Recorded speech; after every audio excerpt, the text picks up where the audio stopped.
আসসালামু আলাইকুম এভরিওয়ান। আজকে 11টা রোজা, আর কিছুক্ষণ পর 11টা রোজা কমপ্লিট করব আলহামদুলিল্লাহ।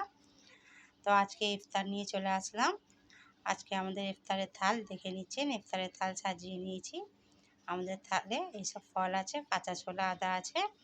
এখানে করেছি পেঁয়াজের পকোড়া, এখানে মটর এবং আলু দিয়ে টমেটো দিয়ে ঘুগনি হয়েছে, চিড়ে দিয়ে মুরগি দিয়ে মাখা হয়েছে, এখানে বেগুনি করা হয়েছে, আর এখানে হয়েছে একটা স্যালাড।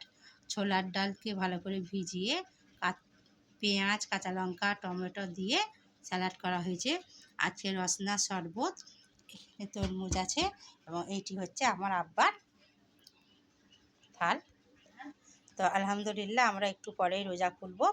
আপনারা রোজা করুন, বেশি বেশি করে আমাকে দোয়া করুন যেন আমি আরও আগে বাড়তে পারি।